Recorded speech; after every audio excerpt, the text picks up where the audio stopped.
பிள்ளைகளை குறித்து பயப்படுறது நிறுத்த சாத்தான் தந்துரும். பிள்ளைகளுடைய 12 முதல் 25 வயது வரைக்கும் வருகிற அந்த காலகட்டத்தில் உங்களை டென்ஷன் படுத்தி, உங்களை கோபப்படுத்தி, நீங்களும் மூட் அவுட் ஆகி, பிள்ளைகளை மூட் அவுட் ஆக்கி, அப்படியே உங்களை மெண்டல் ஆக்குறது பிசாசும் தந்துரும். அதுக்கு மாறா இந்த பிள்ளைகள் கண் கலங்காம பாதுகாக்கணும்.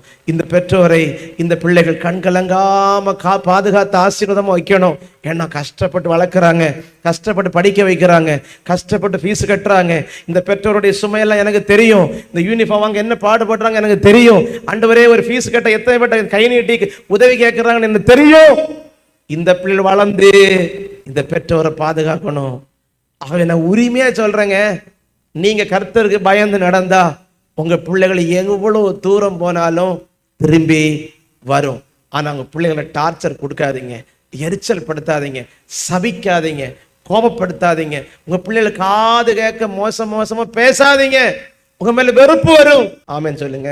நீங்க செய்ய வேண்டியது, ஆண்டவரே என் பிள்ளையை ஆசீர்வதிக்கிறேன், என்னை திட்டுனா என் பிள்ளையை நான் ஆசீர்வதிக்கிறேன், எனக்கு எதிர்த்து பேசினா என் பிள்ளையை ஆசீர்வதிக்கிறேன், என் வார்த்தையை கீழ்ப்படியாத என் பிள்ளையை நான் ஆசீர்வதிக்கிறேன். எவ்வளவு சொன்ன புத்திமதியை அது காத்துக்குள்ளே போகல, அது மண்டைக்குள்ளே ஏறல, அந்த என் பிள்ளையை நான் ஆசீர்வதிக்கிறேன்.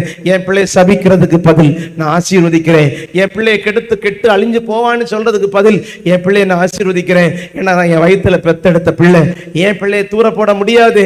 என் பிள்ளையை நான் ஆசீர்வதிக்கிறேன். ஆண்டவரே, கெட்ட காரியத்துல மீட்டு தாரம் ஆண்டவரே, கெட்ட ஃப்ரெண்ட்ஷிப்பை உடைத்து தாரம் ஆண்டவரே, கெட்ட வழியிலிருந்து பிரித்தடும் ஆண்டவரே, கெட்ட ஹேபிட்ஸ் எல்லாம் உடைச்சு என் பிள்ளை சுத்தமா நீதிமானா மாத்தும் ஆண்டவரே.